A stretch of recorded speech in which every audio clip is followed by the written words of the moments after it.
এসইউসিআই এর পক্ষ থেকে ডায়মন্ড হারবার লোকসভা কেন্দ্রের প্রার্থী ঘোষণা হলো রামকুমার মণ্ডল। আর এই রামকুমার মণ্ডলকে নিয়ে আজকে ডায়মন্ড হারবার জাতীয় সড়কে কর্মী সমর্থকরা এক মিছিলের আয়োজন করেন।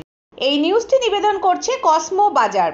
এটি অবস্থিত মগরাহাট কদমতলায়। ঈদের খুশিতে বিশেষ আকর্ষণীয় উপহার নিয়ে আপনাদের মাঝে হাজির হয়েছে। শীঘ্রই চলে আসুন, দামে কম, ভালো মাল, একটা কিনলে একটা ফ্রি। ডায়মন্ড হারবার লোকসভা কেন্দ্রের রামকুমার মণ্ডলকে সাংবাদিকরা প্রশ্ন করলেন, একদিকে বিজেপি কেন্দ্রে ক্ষমতায়, অপরদিকে তৃণমূল কংগ্রেস রাজ্যে ক্ষমতায়, সেখানে মানুষ কেন এসইউসিআইকে ভোট দেবেন? কি উত্তর দিলেন শুনি।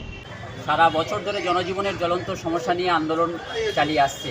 বিদ্যুতের মূল্যবৃদ্ধি, সীমাহীন দুর্নীতি, এই যে সিএএ চালু করেছে তার বিরুদ্ধে, সেই আন্দোলনের চলার পথেই নির্বাচন এসে গেছে। তাই নির্বাচনটাকে একটা আন্দোলনের অঙ্গ হিসাবে আমরা দেখি।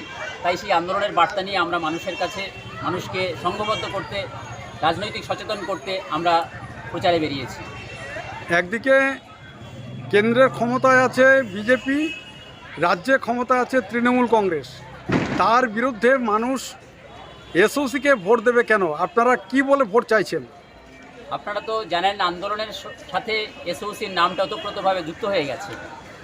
জনজীবনে যখন যে সমস্যা এসছে, কি কেন্দ্র কি রাজ্য সরকার যে সমস্যা নামিয়ে এনেছে, তার বিরুদ্ধে রাজপথে আপনারা দেখেছেন এসইউসিআই দলকে লড়াই আন্দোলন করতে। আমরা এই নির্বাচনকেও সেই আন্দোলনের অংশ হিসাবে দেখি। তাই এই আন্দোলনের যে জিনিসপত্রের দাম বৃদ্ধি, এই যে সীমাহীন দুর্নীতি, কি রাজ্যে কি কেন্দ্রে, তার বিরুদ্ধে আমরা আন্দোলন সংগঠিত করছি। আমরা এই স্মার্ট মিটার, প্রিপেড স্মার্ট মিটারের মধ্য দিয়ে ব্যাপক বিদ্যুতের মূল্য বৃদ্ধি হবে আগামী দিনে, তার বিরুদ্ধে আমরা আন্দোলন সংগঠিত করছি। এই যে বেকারত্বের ভীষণ সমস্যা, কি চরম, ৪৫ বছরে সর্বোচ্চ দাঁড়িয়ে গেছে বেকারত্ব।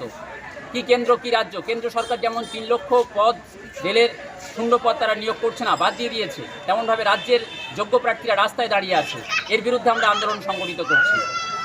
শিক্ষা, স্বাস্থ্য, বিদ্যুৎ, এগুলো নিয়ে আমরা আন্দোলন সংগঠিত করছি। এই নির্বাচনের সামনে ডায়মন্ড হারবার লোকসভা কেন্দ্রের নির্বাচকদের উদ্দেশ্যে আপনি কি বলতে চাইছেন?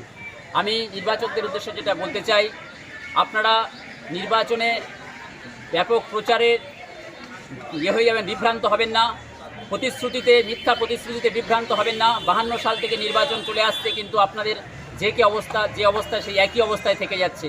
তাই ভোট দিয়ে সত্যিকারের যে গণ আন্দোলনের শক্তিকে জয়যুক্ত না করতে পারলে, তাহলে আবারও আপনারা যাকে জেতাবেন সে জিতবে, কিন্তু আপনি নিজে জিততে পারবেন না। আপনার স্বার্থে যে দলটা আন্দোলন করছে, এসইউসিআই কমিউনিস্ট দল, সেই দলটার শক্তি বৃদ্ধির সাথে সাথে আপনার গণ আন্দোলনটা শক্তিশালী হবে।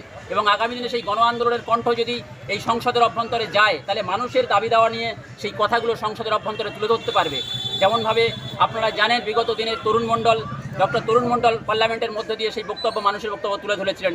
ঠিক একইভাবে যদি গণ আন্দোলন এই শক্তিশালী করতে করতে যদি গণ আন্দোলনের কোনো সৈনিক জয়লাভ করে আপনাদের ভোট দিয়ে, তাহলে সেই গণ আন্দোলনের শক্তিশালী হবে। তাই আপনাদের কাছে আমি বিবেচনা করার জন্য বলবো, কোনো মিথ্যা প্রতিশ্রুতি বিভ্রান্ত না হয়ে, মিথ্যা প্রচারে বিভ্রান্ত না হয়ে সঠিক গণ আন্দোলনের দলকে আপনারা চিনুন, জনবিরোধী নীতির বিরুদ্ধে প্রশ্ন করতে শিখুন এবং যথার্থ আন্দোলনের শক্তিকে শক্তিশালী করুন।